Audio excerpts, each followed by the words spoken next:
At the company's meeting, my wife's father, the CEO, said coldly, "We're letting you go. Performance issues." When I got home, my wife handed me a list of homeless shelter and said, "Now that you're jobless, I don't need you anymore." I left silently. Few days later, she and her father called me 164 times. After realizing who I really was, there's a certain kind of silence in corporate boardrooms that feels like a funeral for your paycheck. That's the sound I walked into that morning, 15 minutes early, because being punctual is apparently the last shred of professionalism I have left. The place looked like it was designed by someone who thought emotionally cold was a color palette.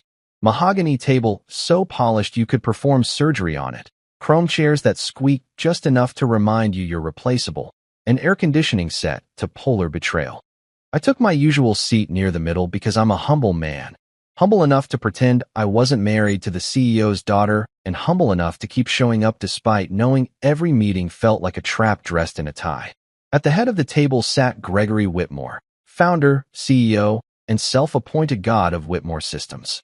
He was the kind of man who made motivational posters obsolete because he sucked the motivation out of everyone in a 10-foot radius. Next to him sat Tracy from HR, whose personality was somewhere between a beige wall and a dial-up tone, and two board members who looked like they'd rather fake their own deaths than attend another one of these. I sat down, nodded politely, and waited for the inevitable. "Evan," Gregory started, his voice smoother than a tax audit. "Thank you for joining us." "Oh, it's my pleasure, Greg. I love being ambushed before breakfast." He shuffled some papers dramatically, probably for effect since men like him think rustling paper equals authority, and gave me a smile so forced it might have needed physical therapy afterward. "We've reviewed your department's performance," he continued, "and unfortunately, the results aren't meeting expectations. Now, for context, my department's results were responsible for saving this company from 3 cyber attacks, optimizing their system efficiency by 41%, and boosting their annual report credibility enough to keep Gregory's yacht dreams alive. But sure, performance issues. I resisted the urge to laugh because HR was there, and Tracy documents joy as a disciplinary concern. Performance issues? I repeated, keeping my voice calm, though internally I was performing stand-up comedy in my head. That's interesting, considering last quarter's numbers beat projections by, what was it? 1.5 miles. Gregory gave me that corporate smirk, the kind rich men practice in the mirror when they know they've already won. "This isn't personal, Evan. It's business." The universal line people use right before they stab you with a smile. He slid an envelope toward me like it contained anthrax. "Your termination letter. Effective immediately." He even had the nerve to use my full name on the top line, Mr. Evan Rivers, like he was addressing a defendant.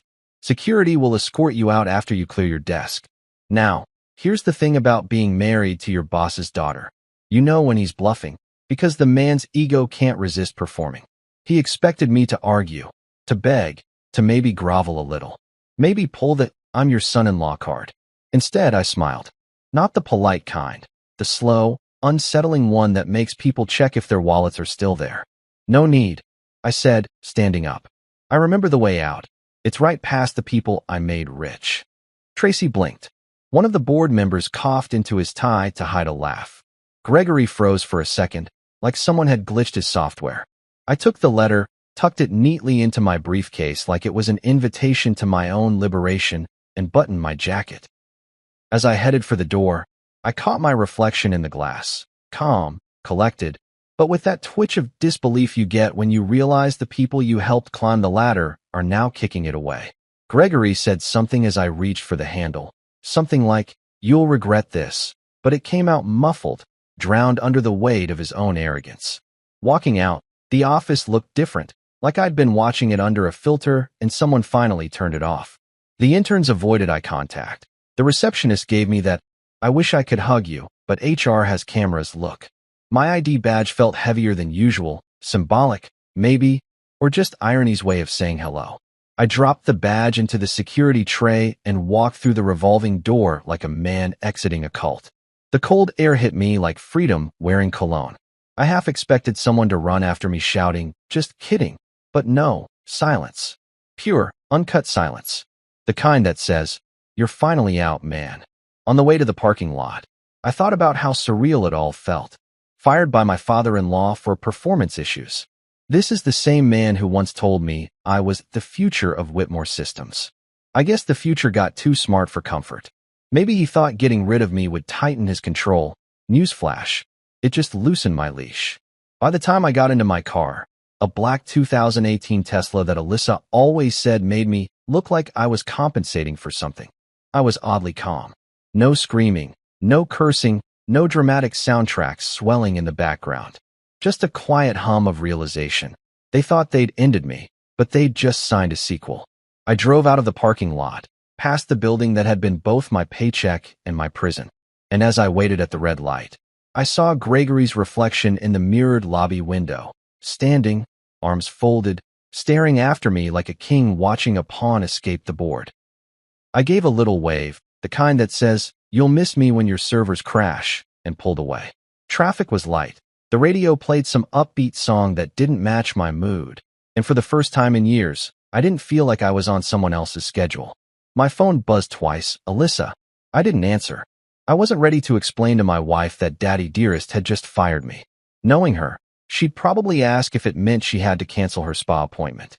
Halfway home, I stopped for coffee at this hole-in-the-wall diner where the waitress called everyone Han, and the coffee tasted like ambition and regret. I sat by the window, took a sip, and finally laughed. Not a bitter laugh. More like the kind that bubbles up when you realize the joke's on them.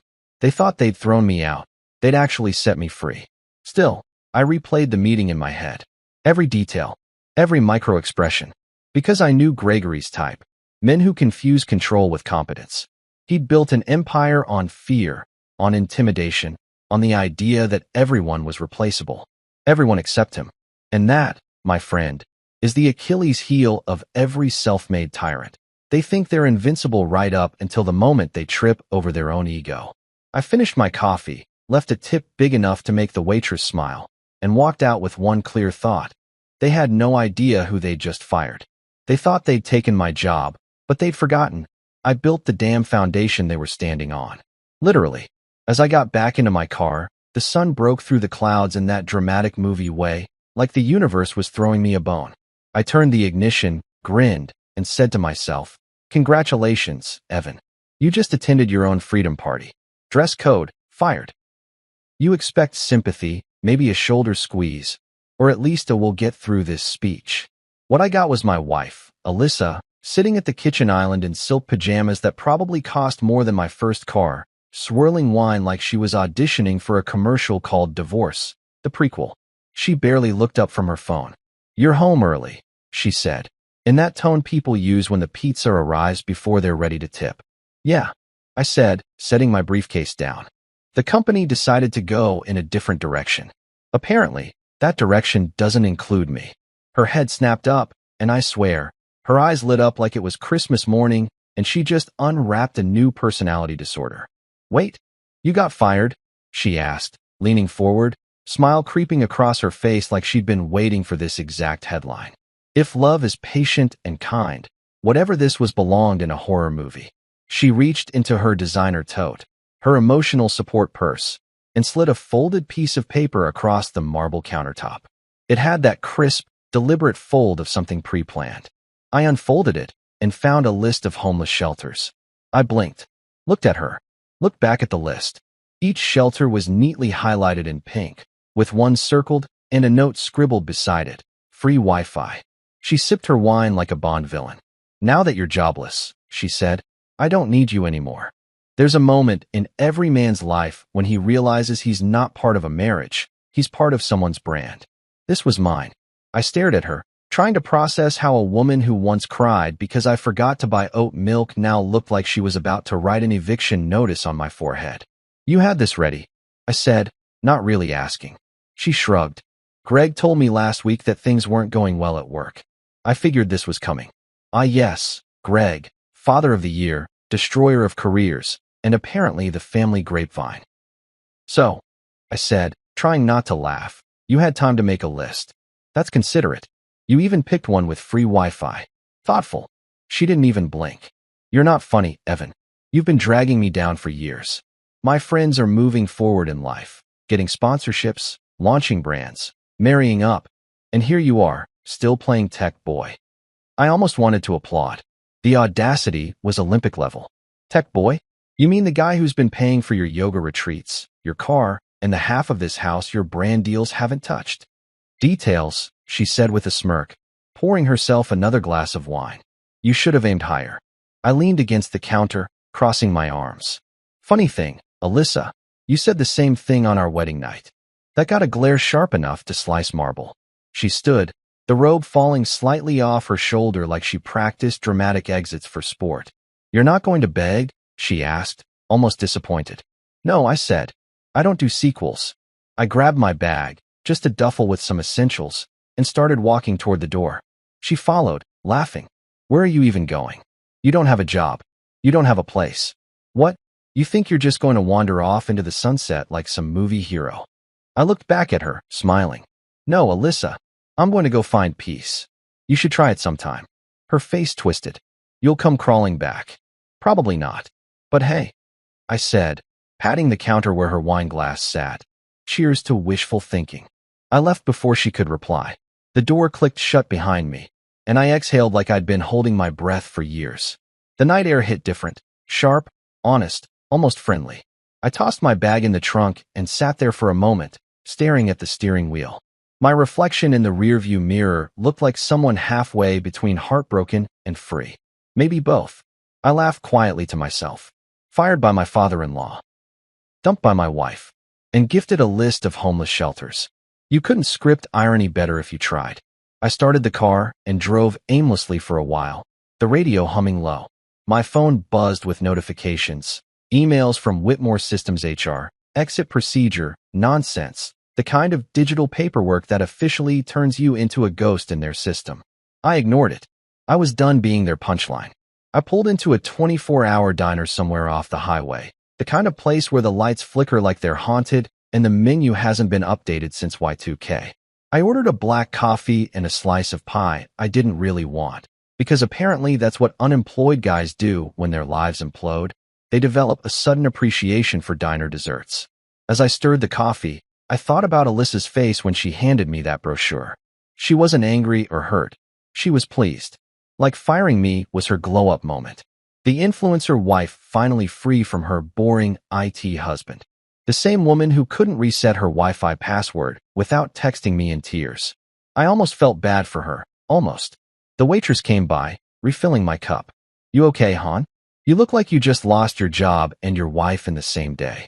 I chuckled. You psychic or just observant? Observant, she said. Men who order pie at 10 p.m. usually got stories. Yeah, I said, smirking. Mine's called I Married My Boss's Daughter. Spoiler alert, it ends badly. She laughed, shaking her head. Well, at least you're laughing. That's something. It was. Because under the chaos, under the sting, there was something else simmering, relief. A strange, liberating kind of peace that comes when you realize the worst has already happened and you're still breathing. I finished the pie, paid, and headed back to my car. The dashboard clock read 11:32 p.m. I sat there for a second, staring at my phone. One missed call, from Alyssa. Probably wondering if I'd checked into Hope Shelter with Wi-Fi yet. I ignored it. Then another came in, from an unknown number. Mr. Rivers, this is Carl from Whitmore Systems Security. Sir, we didn't realize you still had access to the system servers. Could you? Please confirm. I hung up before he finished. Oh, I still had access all right. And unlike Greg, I knew exactly how much that access was worth. As I leaned back in my seat, the first real smile of the night spread across my face. They thought they'd buried me. They'd just handed me a shovel, and I was about to start digging in the other direction. I started the car again, this time with purpose. The road ahead looked open, dark, full of possibilities, and revenge, maybe. Sweet, calculated revenge. The kind that doesn't need shouting, just strategy. And as I pulled away from the diner, Alyssa's list of shelters sat folded on the passenger seat. I picked it up, glanced at it, and laughed out loud. Then I rolled down the window and let it fly into the night air. Because if she thought I was homeless, she clearly forgot who built the house in the first place.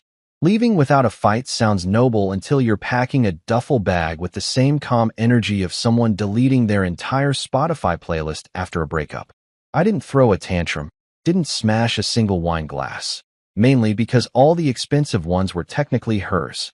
I just left, silent, composed, and inconveniently dignified. But inside, my brain was hosting a full-blown fireworks show of rage and relief. When I closed the door behind me, I felt the kind of quiet that usually follows an explosion.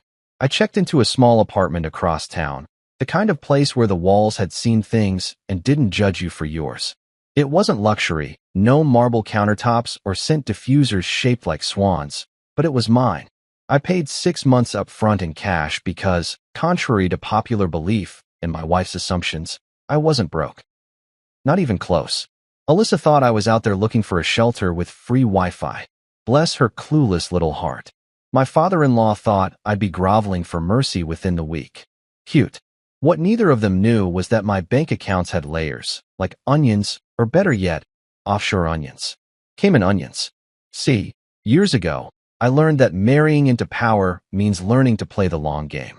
While Gregory Whitmore was busy building his empire of overpriced mediocrity, I was quietly building something smarter. My secret project, Nexaware Technologies, started as a hobby, something I worked on during those useless IT support shifts Greg forced on me. I remember him saying once, "Son, some people are visionaries, and some just fix the Wi-Fi." I smiled that day because I already knew which one I was. Nexaware was a cybersecurity platform so advanced even Whitmore Systems couldn't crack it, and they tried. 3 years ago, when they acquired it, Greg strutted around like he'd made the deal of the century. The acquisition documents were clean, the money wired, and the patents secured under a shell company name he didn't think twice about. Rivers Innovations. Guess what the E stands for, Greg? Evan. Rivers. Me. What no one realized was that I never sold the controlling license. I sold them access, temporary, renewable access, tied to a separate holding company registered offshore. They thought they'd bought a product. What they really bought was a subscription with me, as the admin 12% ownership remained mine. Hidden, legal, and quiet. It was like owning the land beneath someone's mansion and waiting for the day they forgot to pay rent. So technically, when Gregory fired me, he also fired his biggest silent investor. Poetic, isn't it? The man spent years reminding me that I was lucky to be family. Turns out, he was the one living off my code. I sat on the worn couch in my new apartment that night, scrolling through the news on my laptop. Whitmore Systems had just posted a glowing press release, strategic leadership realignment to enhance operational efficiency. Translation: they fired the son-in-law and hoped the stock wouldn't notice. I chuckled and poured myself a drink from the minibar. Cheap whiskey, but somehow it tasted like champagne. Then came the texts. Alyssa, predictably first, "You really left?" I stared at the message for a good minute before replying. "Yep. Even packed the air you breathe." Then I muted her thread. Next, a message from an unknown number. "Mr. Rivers, this is Kevin from Accounts. Just a heads up, the Whitmore server renewal date is approaching. Are you handling the license renewal, or should we contact Nexaware directly?" I smiled. "Oh, Kevin. Sweet, oblivious Kevin." I typed back, "Leave it with me," because I already knew exactly what I was going to do. The next morning, I woke up at 5:30, not out of discipline but habit. Years of early meetings had programmed me like a lab rat. I made coffee, opened my laptop, and started running diagnostics on the Nexaware backend. Watching those systems hum in real time, knowing every alert, every password, every key file belonged to me, was better than therapy. Whitmore Systems' entire security infrastructure ran on my software. Their contracts, their client databases, their internal communications, all of it. I ran a test lockdown, just for fun. For 20 glorious seconds, Whitmore Systems' firewall went dark. Then I restored it. Like a god playing peekaboo. That's when it hit me. Silence is louder when it's planned. I decided then and there. I wouldn't rant, wouldn't confront, wouldn't seek revenge with fireworks. No, my revenge would sound like a slow, tightening valve. The kind that leaves them gasping before they even realize who's holding the handle. By noon, I'd set up a new LLC under another alias, Rivers Consulting Group. The name sounded boring enough to avoid suspicion, but important enough to get taken seriously. I opened new accounts, restructured my remaining assets, and funneled the Nexaware ownership into a trust. Not the kind of trust you name your kids in. This one had clauses that would make Wall Street lawyers weep. If anything happened to me, the controlling rights reverted to my mother's foundation, not Alyssa, not Gregory, not anyone with the last name Whitmore. At 2 p.m., I got a call from Marcus, my oldest friend and the only person who knew half of my plan. Heard the news, he said. You alive or plotting a Netflix special? Both, I replied, sipping my coffee. Marcus laughed. So what's next? You gonna torch their servers or meditate your way to forgiveness? Neither, I said. I'm going quiet. Quiet, he repeated, skeptical. You don't do quiet. Exactly, I said. That's why it'll work. That night, as I walked down the street toward a corner store to grab dinner, because apparently revenge planning burns calories, I passed a billboard for Whitmore Systems' new ad campaign. Innovation built on integrity. I laughed so hard a stranger looked concerned. If only they knew the foundation of that slogan was currently sitting in my laptop, sipping whiskey and reprogramming destiny. I got back to the apartment, microwaved some instant noodles, and watched the city lights flicker outside the window. Somewhere across town, Alyssa was probably live-streaming her heartbreak for sympathy points. Gregory was probably polishing his whiskey decanter, believing he'd cut out the weak link. Meanwhile, I was sitting in my tiny apartment, grinning like a man who'd just realized he owned the chessboard. There's a power in walking away without slamming doors. People mistake your silence for defeat, but really, it's you taking notes. Every insult, every dismissal, every smug smirk, they all become data points in a blueprint for payback. And trust me, mine was already in version 2.0. Before going to bed, I checked one last thing, the Nexaware renewal contract. Expiration, 7 days. 7 days before Whitmore Systems would realize just how much of their kingdom rested on borrowed ground. I closed my laptop, turned off the light, and lay back on the couch, smiling into the darkness. They thought I'd walked away empty-handed. But here's the truth.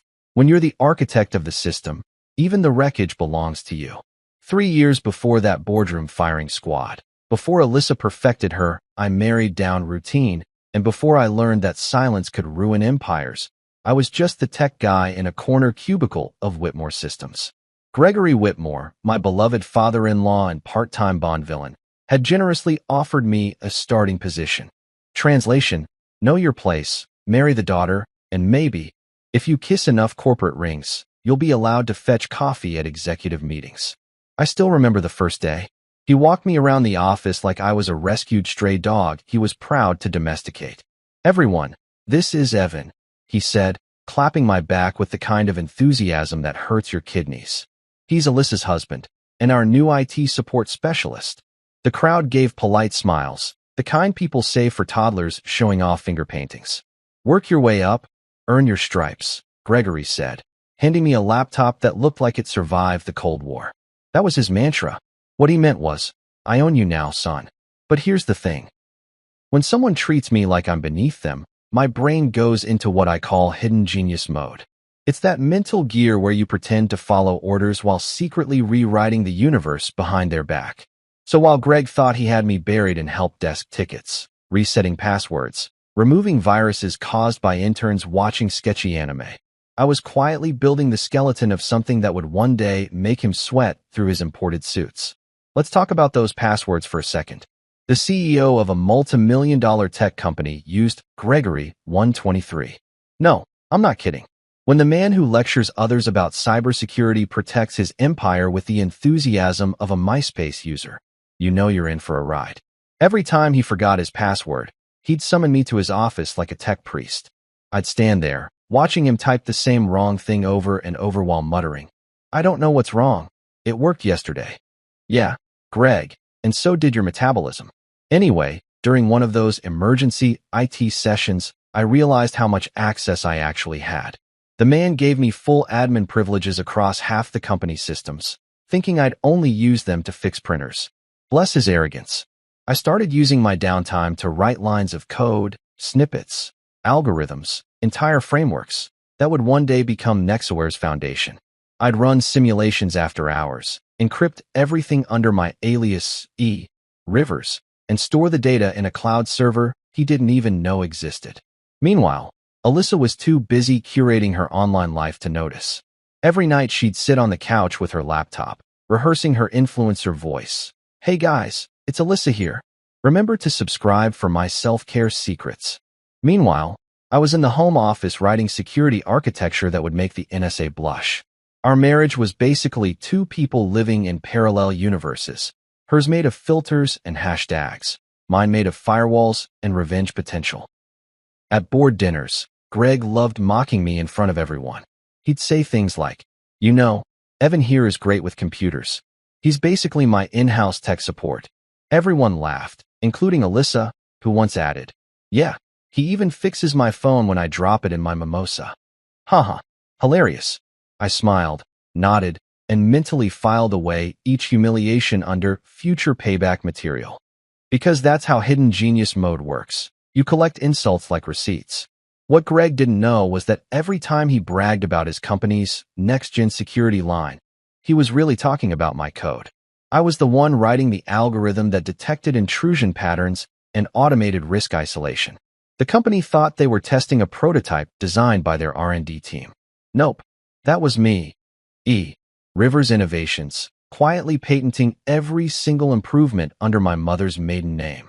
By the time the patents were approved, I legally owned the digital backbone of their system. I even got a congratulatory email from the U.S. Patent Office while I was unclogging Tracy from HR's printer jam. Talk about poetic balance.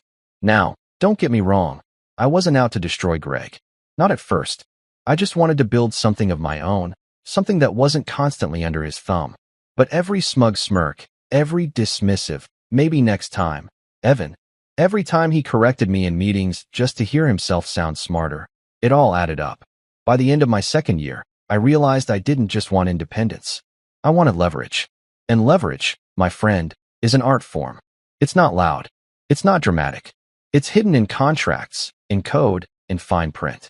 So while Greg believed he was investing in a tech acquisition to boost his market share, I was quietly positioning myself as the invisible landlord of his empire. The Nexaware deal came up in a board meeting one summer afternoon. Greg strutted into my cubicle later and said, "We just acquired a small cybersecurity firm for peanuts. Should make us bulletproof." I nodded, pretending to be impressed. "Wow, great move, sir." He laughed. "Yeah, they're founders anonymous. Some genius who doesn't understand valuation. Idiot probably sold us a gold mine for scrap metal." Oh, Greg, if I'd had popcorn, that moment would have been cinematic. By year 3, I had everything set. The code was fully integrated, the licenses automated to expire on a schedule only I could renew, and the patents watertight. I was a ghost in his system, a line of code he'd never see coming. But I still showed up every day like a model employee. Fixed printers, updated firmware, smiled during meetings while he bragged about his software saving the company millions. I even clapped during his presentations. That's how you hide a revolution. You act like a fan. The final straw came one Friday evening. Greg was hosting his annual corporate gala, complete with a live band and enough champagne to drown a horse. I was at the buffet table, enjoying my only payment, free food, when he approached with a martini in hand. "You know, Evan," he said loudly, "if you ever get tired of tech support, maybe we'll find you something in the mailroom." Everyone around him laughed. Alyssa joined in, hand on his arm, eyes gleaming. I smiled and said, "Sure thing, sir. Maybe someday I'll run this place from the basement." He chuckled, "Over my dead body." Funny how life foreshadows itself. That night, I went home, opened my laptop, and looked at the digital fortress I'd built. Every line of code, every algorithm, every hidden control, all waiting. I didn't press the red button, of course. Not yet. But I saved the file under a new name, insurance policy.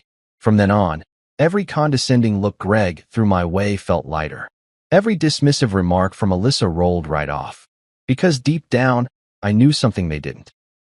They'd built their world on the foundation of my genius, and one day, they'd learn that foundations have expiration dates. So yeah, Greg built a company. But me? I built the backdoor. When you've spent years being underestimated, revenge doesn't arrive like thunder. It arrives like an email notification. Quiet, polite, devastating. The day after my silent relocation, I woke up to sunlight bouncing off my laptop and the sweet aroma of justice brewing in my coffee maker. My plan was simple: cut the oxygen supply. Not metaphorically, financially, emotionally. Digitally, I'd been married into the Whitmore dynasty long enough to know where every artery was, and more importantly, which ones they didn't even know existed. Step 1. Joint credit cards. Those lovely little rectangles that funded Alyssa's influencer lifestyle. Frozen. One click, and her Starbucks points were officially on life support. I imagined her face at some designer boutique. Card declined, voice quivering as she said, "That's impossible. I'm married to a Whitmore." "No, sweetie. You were married to a Rivers, and he's done financing your delusion." Step 2. The private family trust account. Gregory always bragged about how bulletproof his family assets were. Bulletproof? Sure, but not Evan-proof. The trust had a small maintenance clause tied to an old Nexaware subroutine, something no one ever noticed because it sounded like tech gibberish. The clause said that if the company's main server failed to validate the software license, the trust account's automated investment feed would pause. So I paused it. Not enough to alert the bank, just enough to make Gregory's precious balance sheets twitch. Step 3. The masterpiece. Whitmore Systems Core Security Framework License. My license. Renewal date. Today. Their IT team probably thought it was a routine auto-renewal. Wrong. I declined it. Just clicked no, that's all. One single click, and the company's firewall started coughing like a 90-year-old smoker. I leaned back in my chair, sipping my coffee, watching the digital chaos unfold through my private dashboard. Within an hour, I could see the internal pings escalating. System error detected. Client access unavailable. Network performance unstable. Music. Gregory's company was glitching harder than a reality show reunion. By day 2, I got a text from Marcus. "Dude, you're on fire. Literally every tech forum is roasting Whitmore Systems." I chuckled and replied, "Oh, must be a sunspot problem." By day 3, Gregory's secretary accidentally called me. By mistake. Right. Her tone had that mix of panic and politeness usually reserved for people talking to kidnappers. "Mr. Rivers. Hi. I think there's been a misunderstanding. Some of our systems are experiencing downtime, and Mr. Whitmore was wondering if you could, take a look." "Oh, sure," I said cheerfully. "Just have him submit a support ticket through the employee portal." She hesitated. That portal seems to be down too." I smiled into the phone. "Well, that's inconvenient." By day 5, I woke up to 164 missed calls. Most from numbers I recognized. A few from Gregory's lawyer. One from Alyssa, which I ignored because peace and stupidity don't mix. The news headlines were starting to catch wind of the unexplained disruptions at Whitmore Systems. Stock dropped 7%. I made pancakes.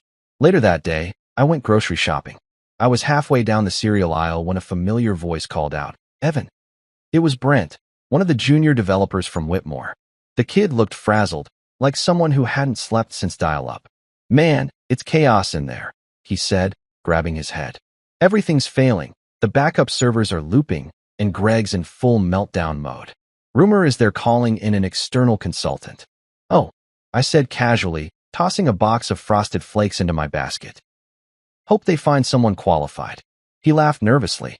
"You always said they didn't pay attention to infrastructure risks." "Guess you were right." "Guess so," I said, smiling.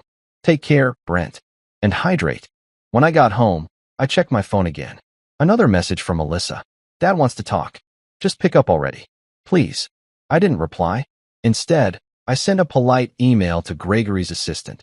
"Dear Ms. Sanders, I appreciate your outreach regarding the recent system instability. Unfortunately, I'm unavailable for consulting at this time. However, I can refer you to a capable IT firm once I finish my pancake." Then I signed it with, "Warm regards, Evan Rivers, founder, Nexaware Technologies." By day 7, the full meltdown hit. Gregory himself called me. I almost didn't pick up, but the temptation was too good. "Evan," he said, his voice hoarse. "We need to talk." "I thought you fired me, Greg," I said calmly. "Corporate restructure, remember?" "That was a mistake," he admitted. "Look, the system failures. These aren't normal. We're bleeding contracts. I know you had access. Maybe there's something you can do to help." There it was. The crack in the king's crown. "Sure, I could help," I said, keeping my tone even. "But that would mean revisiting my role, and my compensation, and my respect, which, last I checked, was terminated without notice." He exhaled. That deep sigh of a man who finally realizes his empire's built on sand. Evan, name your price. I pretended to think. I'll get back to you. Then I hung up and laughed so hard I nearly dropped my coffee. It wasn't about the money. Not anymore. It was about making him feel the helplessness he'd dished out so casually all those years. That night, Marcus came over with beers. So, you're officially a cyber ghost haunting your ex-boss's servers, he said. How's that feel? Peaceful, I replied, clinking bottles. Like a digital spa day. We sat on the balcony, overlooking the city. He whistled. You ever gonna tell him the full truth? That you own the system? Eventually, I said. Right now, I'm enjoying the foreplay. He laughed. You're insane. Maybe, I said. But at least I'm interesting. By midnight, Whitmore Systems' official website had crashed. Their social media page posted an apology so vague it could have been written by a magic 8-ball. I watched it all unfold, not with glee exactly, more like satisfaction. Years of swallowing insults, of smiling through disrespect, of fixing problems I didn't cause. It all led to this symphony of digital karma. Somewhere in their glass tower, Gregory was probably pacing, yelling at everyone but himself, wondering how his incompetent son-in-law could have possibly left such a hole. And Alyssa?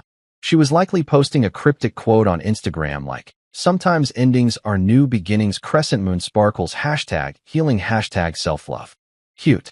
What they didn't realize was that my silence wasn't weakness, it was preparation. Every smile I gave, every yes, sir, I uttered, every late night of uncredited work, it all built the stage for this. Revenge isn't rage. It's patience in a suit. So yeah, the company was spiraling, the Whitmores were sweating, and me? I was in my little apartment, making pancakes and planning my next move. Because phase 1 was over. Phase 2, the return, was about to begin. And trust me, when I walk back into that boardroom, it won't be as an employee. It'll be as the man they never saw coming. There are moments in life that feel cinematic even without the background music, and walking back into Whitmore Systems was one of them. 3 weeks after Greg's performance issues stunt, I stood outside the same glass doors I'd been escorted through like an unwanted Amazon return. Only this time, I wasn't coming as the IT guy or the obedient son-in-law. I was walking in as the man holding 70% of their digital oxygen supply. The building looked the same, sleek, sterile, humming with self-importance. But it smelled different. Panic has a scent, and this place reeked of it. The receptionist, bless her, froze when she saw me. Mr. Rivers? She said, as if saying my name might trigger an alarm. Do you, have an appointment? I smiled. No, but your CEO does. She blinked twice, probably calculating whether letting me in counted as career suicide. I'll, notify Mr. Whitmore. Do that, I said, and tell him it's urgent. From his biggest investor. That line worked faster than caffeine. Within minutes, Greg's assistant appeared, visibly sweating. Mr. Rivers, right this way. She tried to sound composed, but her voice had that quiver you hear right before someone's annual review. The elevator ride up was quiet, except for the faint ping of emails flooding her phone. When the doors opened, I was greeted by chaos wrapped in business casual. The boardroom was packed, Gregory pacing like a caged lion, board members whispering, HR pretending to take notes like anyone cared. Tracy from HR shot me a look that said, "Oh God, he's back," which only made me smile wider. Gregory turned when he heard the door close. His face went pale, the kind of pale reserved for ghosts and freshly fired CEOs. Evan, he said, voice tight. You came. I was invited, I said, dropping my briefcase onto the table with a satisfying thud. And honestly, Greg, I missed the ambience. Nothing like corporate despair in the morning. The room went silent, except for the air conditioner trying its best to cool the tension. I took the seat at the end of the table, the seat Gregory had always occupied. He frowned. That's my seat. I leaned back, crossing one leg over the other. Not today. For a few seconds, no one moved. The board members shifted uncomfortably, unsure who technically outranked who at this point. I opened my folder, neatly printed financials, legal notices, and one thick envelope labeled license agreement. Nexaware Technologies. Let's make this simple, I said. 70% of your company's infrastructure runs on software owned by Nexaware Technologies. As of last week, that license expired. which means, legally, every major client contract tied to that software is in breach. Tracy blinked, her pen hovering uselessly over her notepad. One of the board members, a tall guy named Richard, who always smelled like expensive regret, cleared his throat. You mean to say the company doesn't own its primary framework? I smiled. Oh, they thought they did. They paid for access, not ownership. There's a difference. You'd be amazed how many executives don't read the fine print. Greg's jaw tightened. You deceived us. No, I said. I did my job. You just assumed that meant you owe me too. He slammed a hand on the table, his voice rising. You sabotaged my company. Correction, I said calmly. Our company. You just didn't realize I was on the ownership side. The room murmured. Someone whispered, Is this legal? Another replied, It's brilliant. I continued, sliding a few printed pages across the table. Here's the fun part. While your team's been trying to fix your technical issues, I've been running an audit. Turns out your daughter's little consulting firm has been receiving quarterly transfers from Whitmore Systems, amounting to roughly $1.2 million. No invoices, no contracts, no deliverables. Greg blinked. That's impossible. Oh, I agree, I said. That's why I printed the receipts. Literally, I flipped open a binder and turned it toward him. Neat columns of wire transfers, all linked to Alyssa's company, A. Whitmore Creative Partnerships, LLC. Tracy's jaw dropped. That violates corporate ethics policy section. Save it, Tracy, I interrupted. We all know HR's ethics policy is mostly for decoration. Greg looked like someone had unplugged him. You had access to all this. Greg, I built all this. You gave me full back-end admin access when you made me your IT guy, remember? Said you trusted family.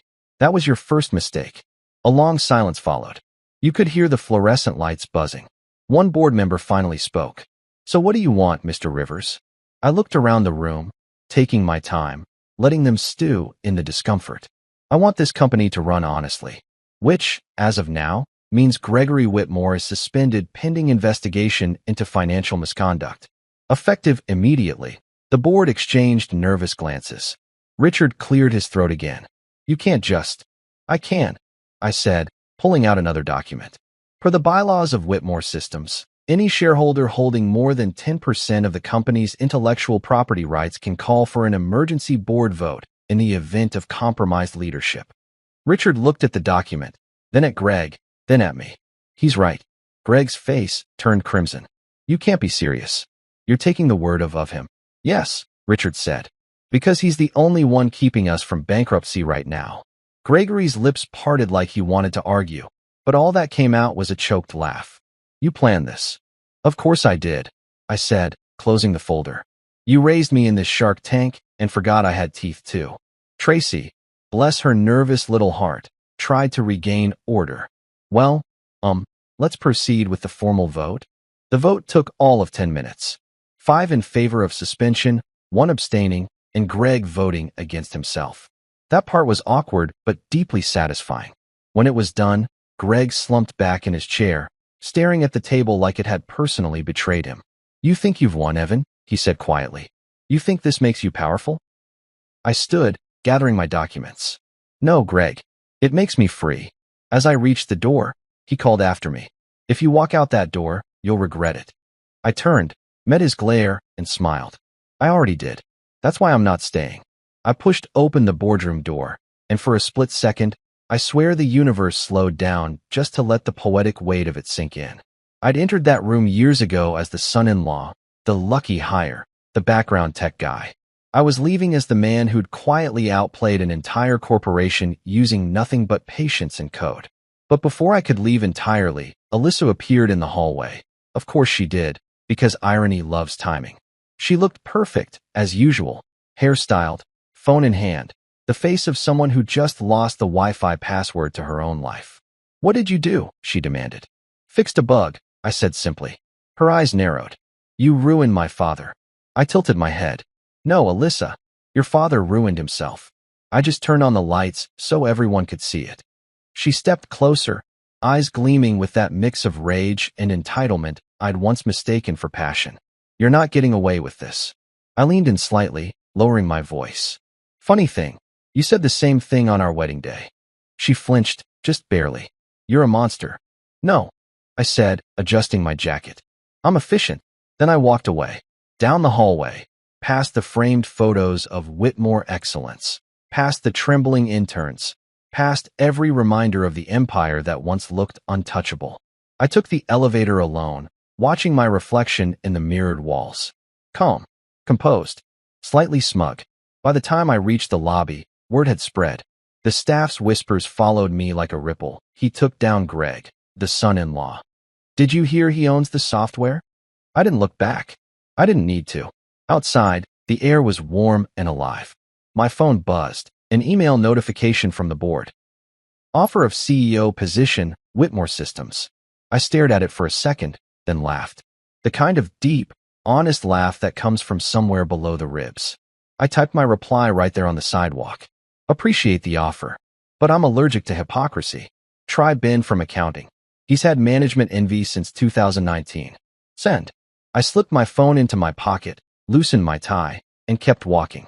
The city hummed around me, the sun breaking through clouds like some cosmic spotlight saying, "Well done, kid." Revenge, I realized, doesn't need applause. It doesn't need fire or screaming. Sometimes it's just a quiet walk out of a building you once called hell, with your dignity intact, your enemies exposed, and the satisfaction of knowing you didn't just win. You rewrote the whole damn game. News travels fast when rich people fail. It's like oxygen for gossip blogs and blood for business news anchors. The morning after my little boardroom intervention, Whitmore Systems made the front page of every financial paper. Whitmore Systems under investigation for fraud and misconduct. The subheading was my favorite. Insiders claim whistleblower acted within rights as silent shareholder. Whistleblower. That's cute. They made it sound noble. It wasn't noble. It was personal. I sat in my apartment, still in pajama pants, watching the chaos unfold on live TV while eating cereal straight from the box. On screen, Gregory was doing that billionaire damage control thing, standing outside his mansion in a tailored suit, pretending to be calm while lawyers hovered like vultures. This is a temporary misunderstanding, he told reporters. The truth will come out. Yeah, Greg, it would. Unfortunately for you, I wrote it. By 10 a.m., Whitmore Systems stock had dropped 12%. By noon, it was trending on X, formerly Twitter, but still the same dumpster fire. The hashtags were merciless. Hashtag Witless Systems, hashtag Greggate, and my personal favorite, hashtag Father-in-Flaw. Someone even made a meme of Greg's face photoshopped onto the Titanic, captioned unsinkable. Huh. I nearly choked on my cereal. Meanwhile, Alyssa's name started popping up too. Her consulting firm became the internet's new obsession. Screenshots of the financial transfers leaked. Her influencer sponsors quietly pulled their deals, and one brand even posted a statement. We at Radiance Cosmetics do not condone unethical business practices. Translation: we loved you until you became bad PR. Alyssa's followers turned on her with lightning speed. The same people who used to comment Queen Energy nail polish on her posts were now writing, "Guess karma doesn't come with a filter." She went from posting outfit of the day videos to posting nothing at all. Radio silence. Which, for her, was basically an obituary. By mid-afternoon, I got a call from Marcus. "Dude, you seeing this? They're imploding." I turned down the TV volume. "I see it. They just announced Greg stepping down temporarily. And bro, Alyssa deleted her Instagram." "Now that's serious," I said. "The world might actually spin off its axis." He laughed. "You're a menace, man." "Correction," I said, leaning back on the couch. "I'm retired." But retired didn't mean disconnected. I still had access to their internal systems, which I checked out of habit. Their servers were holding, for now, but their internal communication threads were pure chaos. Executives panicking, investors threatening to pull funding. One email even read, "Does anyone know who owns the Nexaware IP?" Spoiler, nope. The next day, my phone buzzed with a message from an unknown number. "Evan, please tell them I didn't know." "Alyssa." I stared at it for a good minute, thumb hovering over the reply button. Then I typed, "You didn't know much, apparently," and hovered again. My better self deleted it. Silence was heavier. Silence made people feel their mistakes in surround sound. Later that afternoon, I took a walk downtown. It was funny how the world kept moving while someone else's empire crumbled. People ordering coffee, walking dogs, honking at traffic lights, completely unaware that somewhere, a man who once called me a charity hire was watching his empire burn. There's poetry in that kind of oblivion. As I passed a newsstand, a headline caught my eye. Tech Titan's son-in-law exposes corruption. Inside the Whitmore scandal. There was a blurry photo of me leaving the boardroom, mid-smirk. I laughed. Great, I muttered. Now I'm the hero no one asked for. That night, I poured myself a drink. Good whiskey this time, not the discount stuff, and toasted the quiet. The kind of peace you earn after walking through fire barefoot and somehow coming out with both shoes. I checked my email one more time before bed and saw something unexpected, a message from Clara Jensen.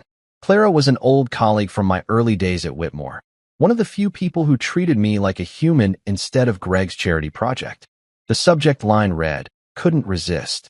The email said, "Just wanted to say I saw what you did. You turned corporate betrayal into a TED Talk. Drinks soon? You deserve something better than instant noodles and revenge." I smiled. Clara always had a way with words. The following week, the investigation went public. Turns out, the Securities and Exchange Commission doesn't appreciate creative accounting. The Whitmore's private auditors found discrepancies. Translation, they got caught cooking the books. Greg's offshore assets were frozen faster than last year's turkey, and he was forced to step back indefinitely. Alyssa's mother, Madeline, the walking Botox sculpture, fled to Arizona for spiritual detox, which is rich, considering that woman's soul has probably been on airplane mode since 1987. As for Alyssa, she tried rebranding. She posted one last video, teary-eyed, voice trembling, playing the victim like it was Broadway. "I didn't know what my father was doing," she said, "and I never wanted to hurt anyone." The comments section was brutal. "Girl, you knew. You were cashing the checks. We prefer our influencers with ethics, not offshore accounts." Her video went viral for all the wrong reasons. Within days, her management dropped her, and her name became a punchline on late-night shows. Jimmy Fallon even said, "If you think your family dinners are awkward, imagine being a Whitmore." Meanwhile, I started quietly rebuilding my life. Clara and I grabbed that drink she'd promised, a rooftop bar overlooking the city. She raised her glass. "To poetic justice," she said. "To poetic coding," I replied. She grinned. "You know, you could easily take over Whitmore Systems now." I shook my head. "Nah, I'm done babysitting billionaires. I'd rather build something new." And I did. Within a month, I poured a portion of my settlement money into something I called the Thomas Rivers Initiative, named after my late mother. It was a scholarship program for young programmers from low-income backgrounds. Kids who reminded me of myself before I learned to smile through boardroom humiliation. We launched with a small press release, nothing flashy, but the applications flooded in. Turns out, when you stop trying to impress the world that burned you, it starts looking at you differently. One afternoon, while reviewing applications, I got another call from an unknown number again. Against my better judgment, I answered. "Evan." It was Alyssa. Her voice was raw, unfiltered. "Ah," I said. The internet's favorite cautionary tale. She ignored the jab. "I just wanted to say, I never thought you'd actually do it." "Do what? Stand up for myself?" "I didn't mean it like that," she said quietly. Dad's destroyed. Mom's gone. And me? I can't even walk into a coffee shop without someone whispering. Sounds like karma's got good aim." Silence. Then she said, "Are you happy?" I hesitated. "Yeah. Happier than I've been in a long time." "You're enjoying this," she accused, voice cracking. "Not really," I said. "Enjoyment implies it was fun. This was necessary." She sniffed, like she wanted to say something else, but instead she whispered, "Goodbye, Evan." "Goodbye, Alyssa." I hung up and sat there for a long time, staring out the window. The city lights blinked back like a Morse code message I didn't need to decode. I wasn't angry anymore. I wasn't vindictive. I was just done. The world eventually moved on. The Whitmore scandal became old news, replaced by newer disasters and fresher memes. Greg's name still popped up occasionally, in lawsuits, in think pieces about corporate accountability, and once in a charity gala brochure that hilariously listed him as former visionary. Alyssa resurfaced months later in a small town running a yoga studio called Renewal. I almost respected it. Almost. As for me, I kept building. Nexaware thrived, rebranded under my own name this time.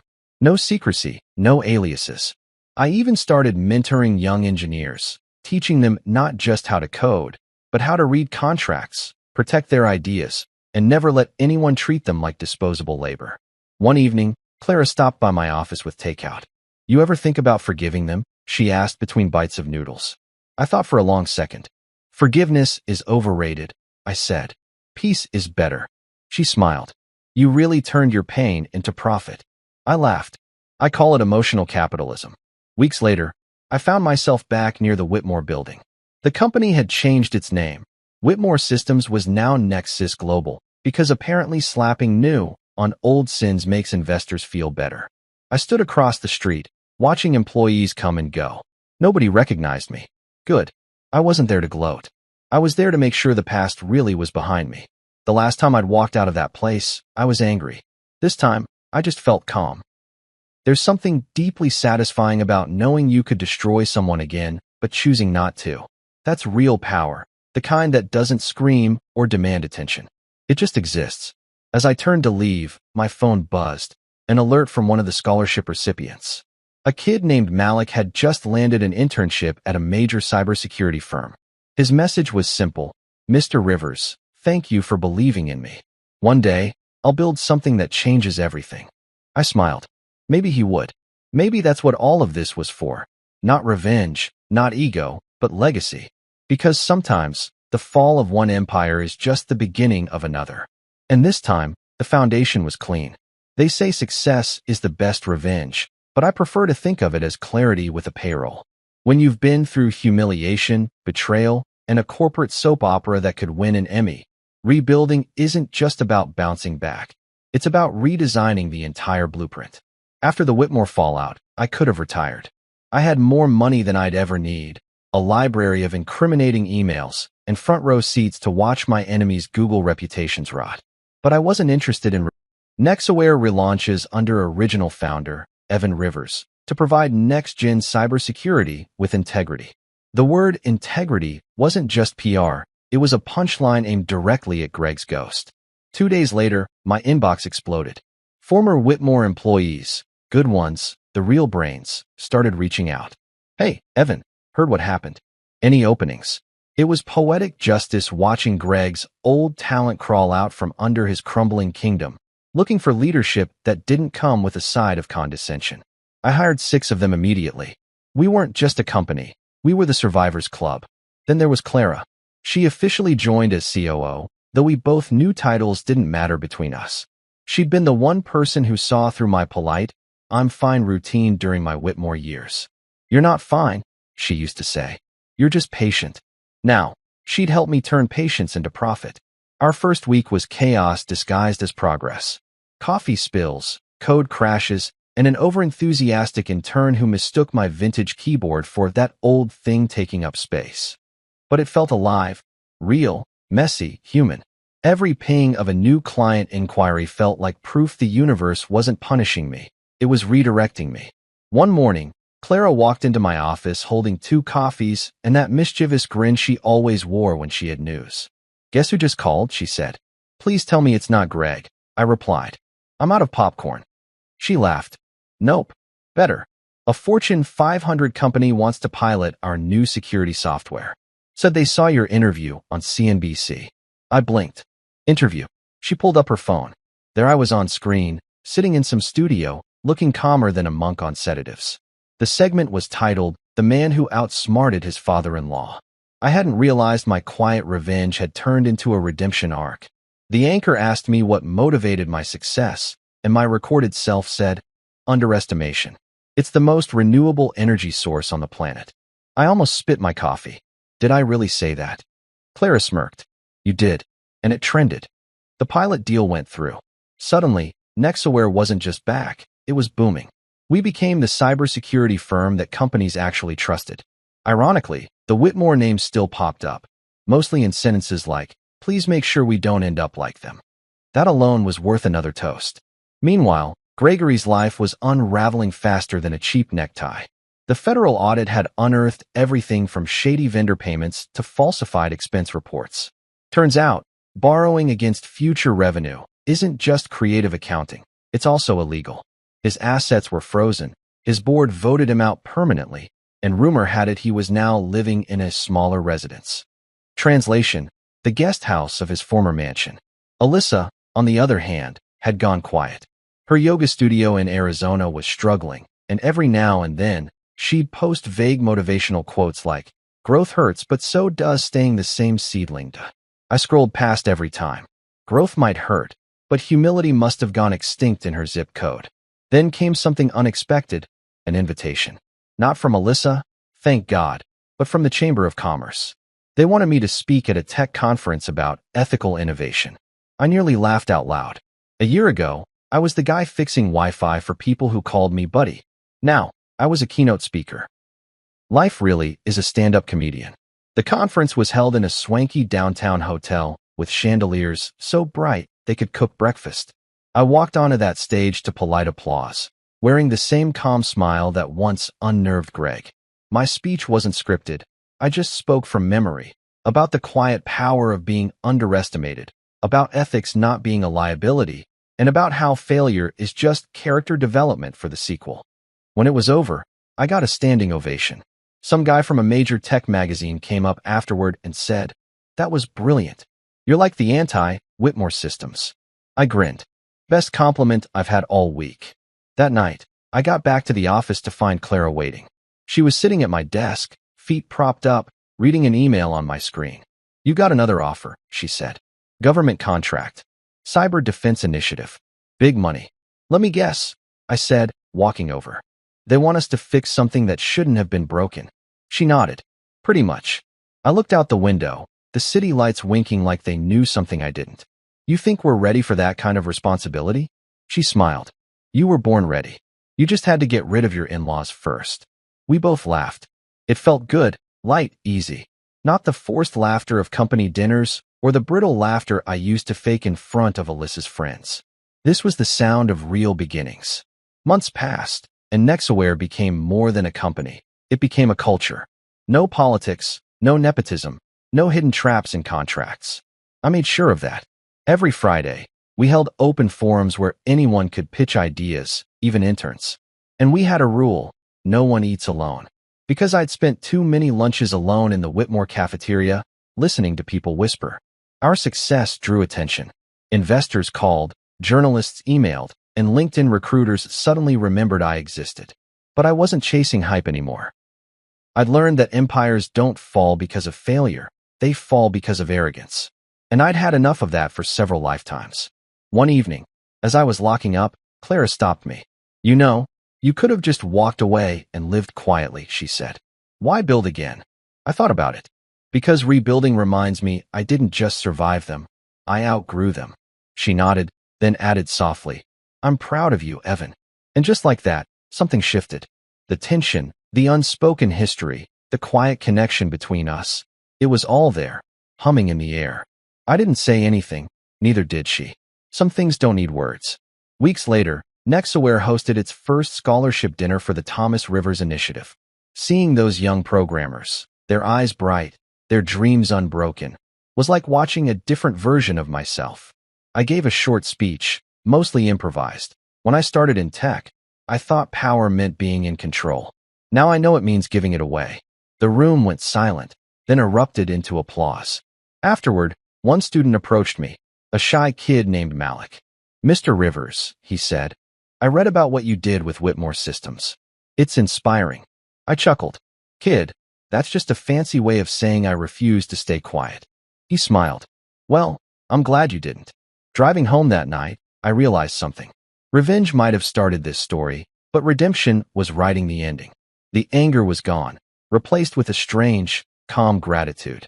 Every insult, every humiliation, every betrayal, it all led me here.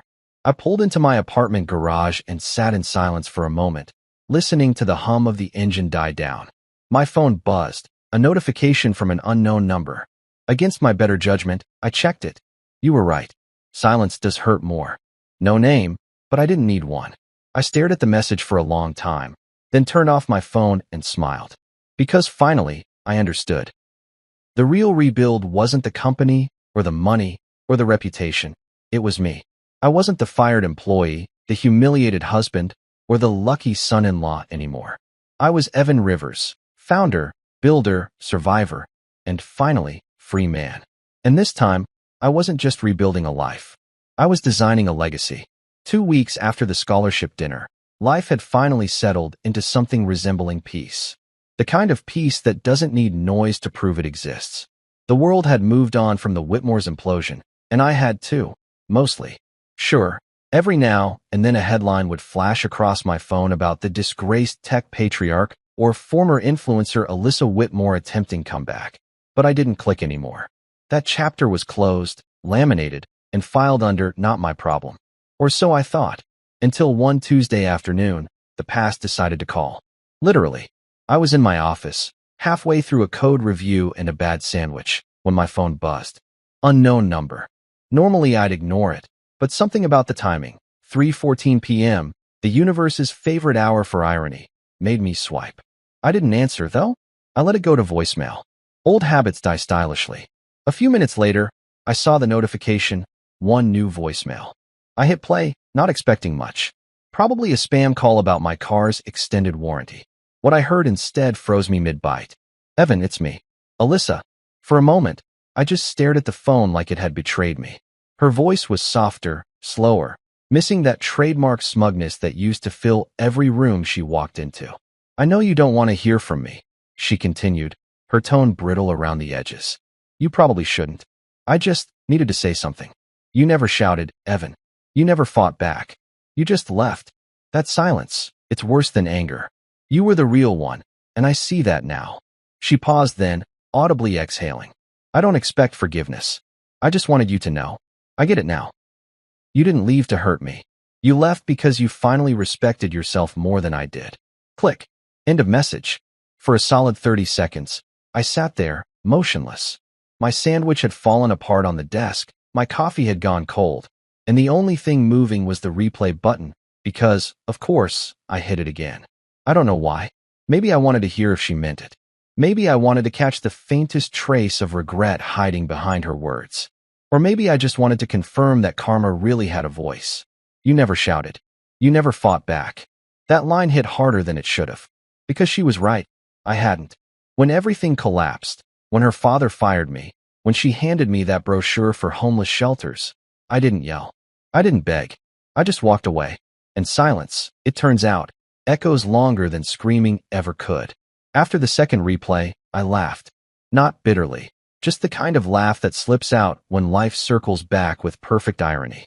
The woman who once accused me of being too calm was now haunted by that calmness. Poetic doesn't even cover it. Clara poked her head into the office. You good? She asked, eyeing the untouched sandwich and the expression on my face. Define good, I said, leaning back in my chair. She frowned. You look like someone who just read an obituary for an ex. Close, I said. I just listened to one. She arched a brow. Alyssa? Yeah. She called you. Voicemail. No tears, no theatrics. Just a neatly packaged apology with guilt sprinkles on top. Clara stepped in, crossing her arms. And how do you feel about that? I shrugged. Somewhere between indifferent and oddly amused. Like watching a car you used to own finally get towed. She smirked. That's disturbingly specific. Yeah, well, closure's a weird thing. You wait for it for years, then it arrives uninvited during lunch hour. Clara studied me for a moment. You're not going to respond, are you? No, I said. I think silence deserves to finish what it started. She nodded slowly, approving. Good. Because if you do, I'm confiscating your phone. Understood, ma'am. She laughed, gave my shoulder a quick pat, and left me to my thoughts. I hit play one last time, not for her words, but for the closure buried between them. You were the real one, Evan. That line lingered long after the message ended. I couldn't tell if she said it for me or for herself. Maybe both. That night, I didn't delete the voicemail. I just archived it, like a relic. A digital tombstone for a version of me that used to need her validation.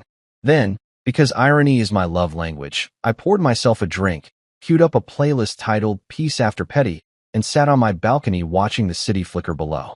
The next morning, I got to the office early. Something about that voicemail had me wired in a strange, productive way. I dove into work, tweaking a new Nexaware feature that used AI to predict cyber threats before they even hit. We called it the firewall that thinks ahead.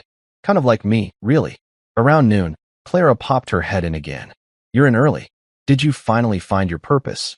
Or did insomnia win again? Both, I said. Apparently heartbreak makes good caffeine. She laughed. So what's next for the great Evan Rivers? You've conquered your demons, rebuilt your empire, made half the tech world jealous, and got a voicemail apology. What's left? I thought for a moment. Peace. Maybe some quiet success.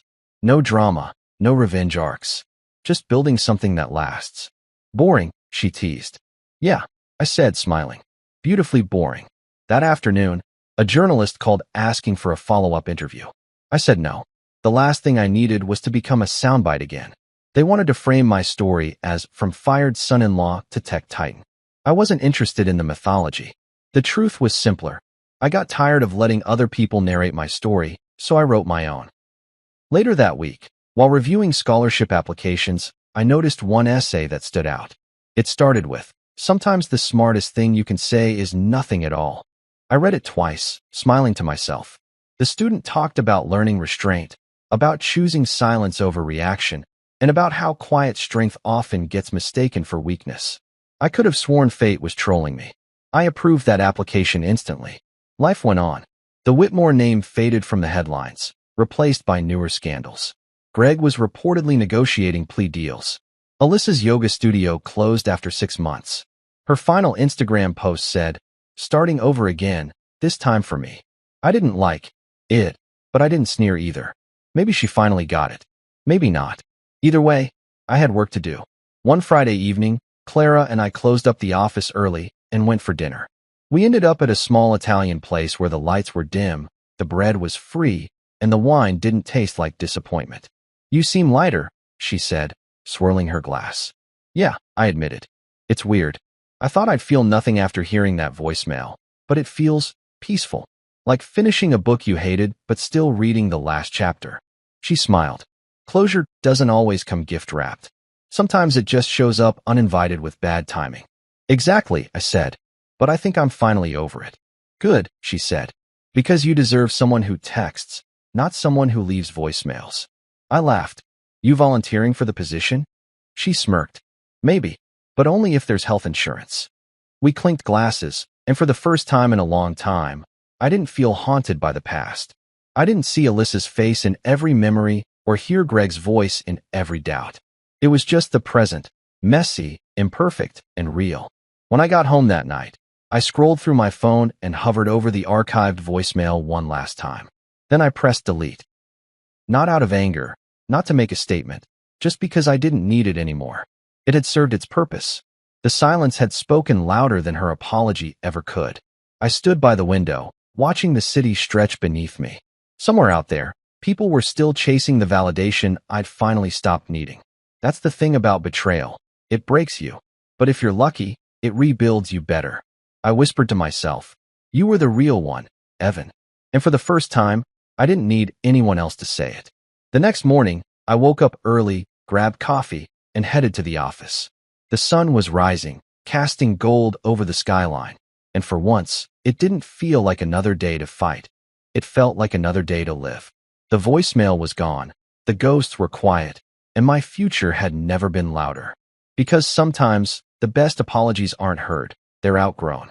There's a kind of revenge people expect, the cinematic kind. You know, fire, shouting, lawsuits, headlines, maybe a dramatic, "I told you so," with thunder clapping behind you for effect. That's not the kind I went for.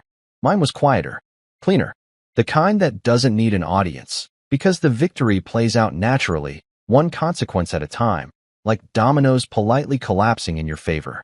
I used to think closure meant confrontation, but now I know. It's peace with a side of profit. By the time fall rolled around, life had found a rhythm. Nexaware was expanding faster than I expected. We'd outgrown our first office and moved into a sleek downtown building with frosted glass doors and a panoramic view that screamed executive redemption arc. The same city skyline that once looked like a battlefield now looked like a playground. Every morning, I'd walk in, greet the team, grab coffee, and sit down in an office that still smelled like new paint and second chances. Clara, my partner in chaos and reason, was now officially COO. The staff adored her because she had that rare mix of competence and empathy that made people want to follow her into a storm. Together, we turned Nexaware into something Greg's empire could never be: ethical, transparent, and actually functional. The irony? Half our clients were companies fleeing the fallout of Whitmore Systems' collapse. It's almost poetic when your enemies fund your comeback. Speaking of Greg, word around the industry was that he'd settled his charges. He wasn't in prison, but he wasn't free either. His temporary leave from Whitmore Systems had quietly become permanent exile. The board voted him out, and the company rebranded under new leadership. They even changed their name from Whitmore Systems to WI Syntech. I nearly choked when I saw the new slogan: integrity in every line of code. Oh, the irony. The company built on theft and arrogance now selling integrity like it came in a 12-pack. But the funniest part? They still used our software, my software, under license. Every renewal payment that hit our account felt like a quiet bow from the people who once thought I was disposable. As for Alyssa, she became a ghost.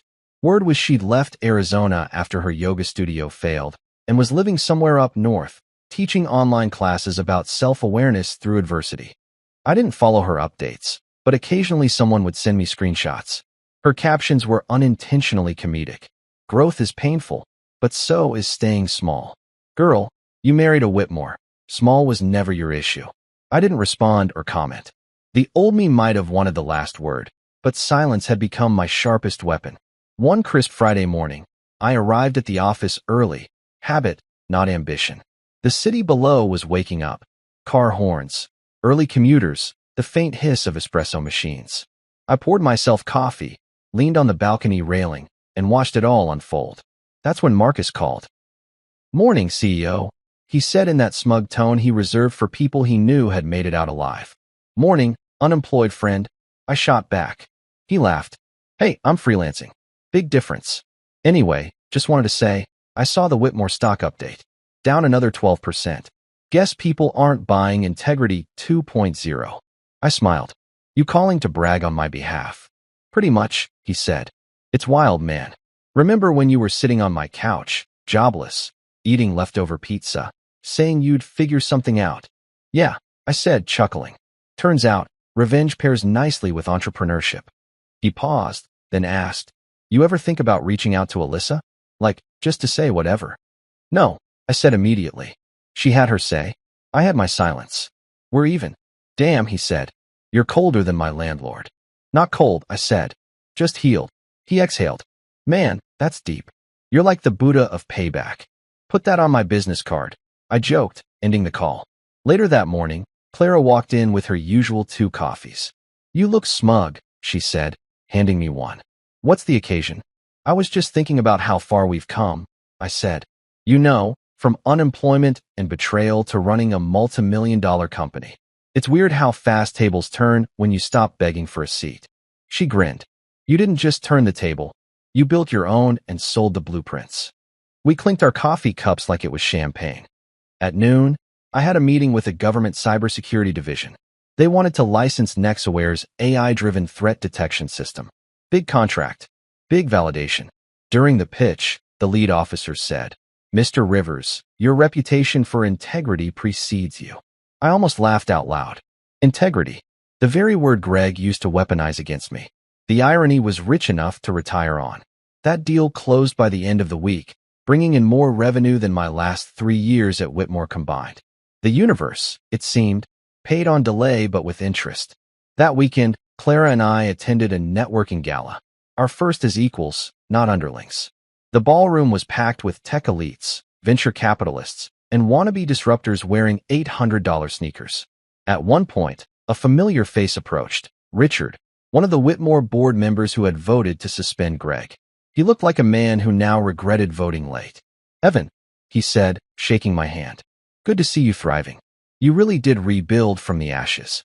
"Yeah," I said with a polite smile. "Turns out, ash makes good fertilizer." He chuckled awkwardly. "You know, I never realized how much of Whitmore's success depended on your work." Greg always said. "Yeah," I interrupted. Greg said a lot of things. None of them aged well. Richard coughed into his drink and wisely changed the topic. Later that night, as the gala wound down, I stepped outside for air. The city skyline shimmered under the soft glow of streetlights. I could still hear faint music from the ballroom, a jazz band playing something slow, thoughtful. Clara joined me, arms crossed against the cool air. "Nice speech," she said. "Thanks," I replied, though I'm pretty sure half that crowd only applauded because I mentioned AI. She smiled. "Still, you were good. Calm, confident, humble." I raised an eyebrow. "Humble? Let's not stretch it." She laughed, bumping her shoulder against mine. "Fine. Calm, confident, semi-humble." I looked at her then, really looked. For the first time in years, I wasn't pretending to be okay. I was. The pain, the bitterness, even the sarcasm, they'd become fuel, not chains. "You know," I said, "I used to think revenge had to be loud, that the only way to win was to make sure everyone saw it. But this," I gestured to the skyline, to the life we'd built, "this feels better." Clara nodded. "Because this isn't revenge. It's evolution." That line stuck with me long after the night ended. Evolution. Maybe that's what all of this had been, shedding versions of myself that no longer fit. A few weeks later, I got an unexpected email from a familiar address, gregory.whitmore@wisentech.com. The subject line read, "You won." I hesitated before opening it. Inside, there was only one line: "I underestimated you. You deserved better." No signature, no excuses. Just that. For a second, I almost felt sorry for him. Almost. But then I remembered the smirk he wore the day he slid that termination letter across the table and said, "Performance issues." I hit archive.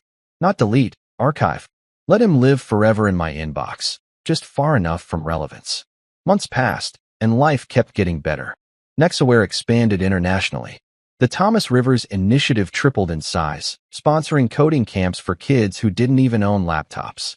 And every time a news story popped up about Whitmore Systems' ongoing restructuring, I just smiled and turned the page.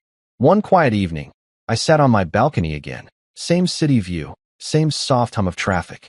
Clara had left after a long day of meetings, and I was alone with my thoughts. I poured a drink, leaned back, and let the silence wrap around me like an old friend. That's when my phone buzzed, a notification from Nexaware's accounting app. Another payment from Wisentech. License renewal complete. I laughed out loud.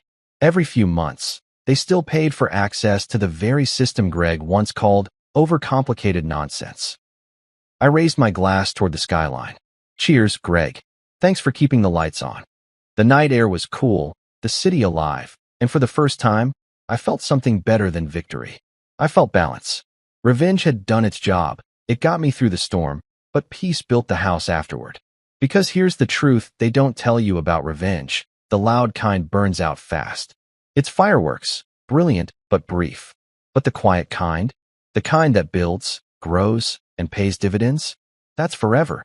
So when people ask how I got over it, how I went from fired son-in-law to founder, from humiliated husband to headline success, I tell them the same thing every time. I didn't shout. I built. And silence, my friend, pays dividends. Then I finish my drink, close my laptop, and smile at the thought of Gregory somewhere out there seeing my name on his company's monthly expense report. That's not just revenge. That's poetic accounting.